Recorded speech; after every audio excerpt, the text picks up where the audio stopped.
Good morning, dear students of class 9th.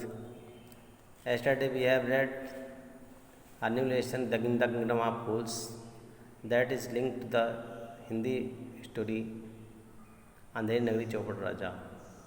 Okay, in this story, you know that in the Kingdom of Fools, the king and mistress were very idiot, and this passed an order that the works will be done in the night, and they in the broad daylight they will sleep.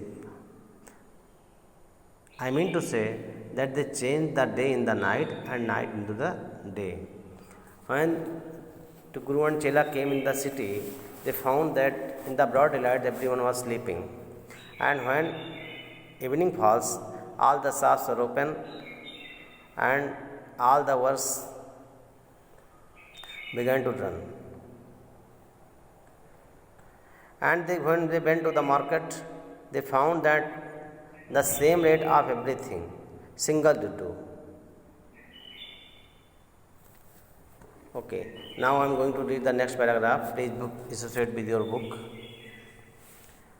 When they had cooked and eaten, the Guru realized that this was a kingdom of fools, and it would not be a good idea for them to stay there.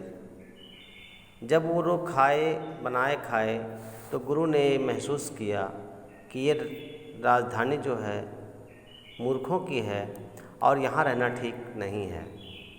This is no place for us, let's go, he said to his disciple. उसने अपने चेले से कहा कि ये स्थान रहने लायक नहीं है, यहाँ से चलो. But the disciple did not want to leave the place, everything was cheap here. लेकिन वो चेला वहाँ स्थान नहीं छोड़ना चाहता था क्योंकि सब कुछ बहुत सस्ता था. जो कुछ भी चाहता था अच्छे रेट में सस्ते सामान मिल जाया करता था. द गुरु सेड, गुरु ने कहा, दे आर ऑल फूल्स, वो सभी मूर्ख हैं. They should not last very long and you can't tell what they will do to you next. ये बहुत दिन नहीं चलेगा और तुम कह नहीं सकते अगले घर तुम्हारे साथ क्या हो जाएगा. But the disciple would not listen to the guru's wisdom, he wanted to stay. लेकिन उस चेले ने गुरु की बुद्धिमानी वाली बात नहीं सुनी और वो रहना ही चाहता था. The Guru finally gave up and said, do what you want, I am going, and left. The disciple stayed on, at his full every day, bananas and ghee and rich and wheat, and grew fat like a street side sacred bull.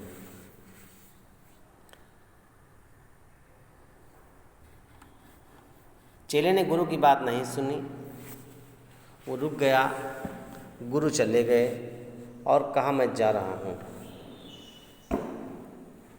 चेला खूब खाता, केला खाता, घी खाता, चावल खाता, गेहूँ खाता और खा खाकर जो सस्ता सामान था बिल्कुल सांड की तरह मोटा ताज़ा हो गया.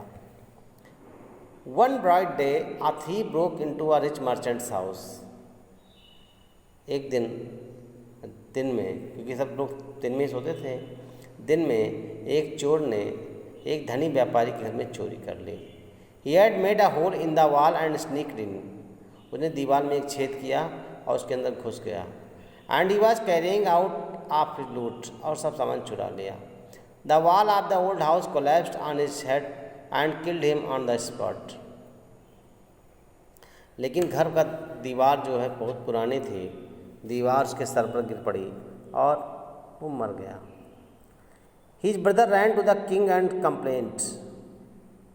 चोर के भाई राजा के पास गए और शिकायत किया. Your highness, when my brother was pursuing his ancient trade, a wall fell on him and killed him. This merchant is to blame. He should have built a good, strong wall. You must punish the wrongdoer and compensate the family for this injustice. चोर के भाई ने राजा के यहाँ complaint की और कहा, महाराज, मेरा भाई अपना पुराना व्यवसाय कर रहा था, तभी इस धनी व्यापारी के घर का दीवार गिर पड़ा और दीवार गिरने से वो मर गया. ये व्यापारी दोषी हैं, अतः इसे सज़ा दीजिए, और जिसने भी गलत किया है वो मेरी फैमिली, उसकी फैमिली को मुआवजा दीजिए क्योंकि उसके साथ अन्याय हुआ है। द किंग सेड, राजा ने कहा, जस्टिस विल बी डन, तुम्हारे साथ न्याय होगा। डोंट वरी, चिंता मत करो। And at once summon the owner of the house, और उसने तुरंत जो है घर के मालिक को बुला लिया। Students, you can see the photographs of the lesson. The Raja was very much idiot because the thief was killed by the wall and they claimed justice from them. Students, the next paragraph will be taught you tomorrow. Okay, write the difficult words and meaning in your notebook. And if you find any kind of difficulty, you can contact me on WhatsApp or on YouTube channel's comment. Okay students, bye.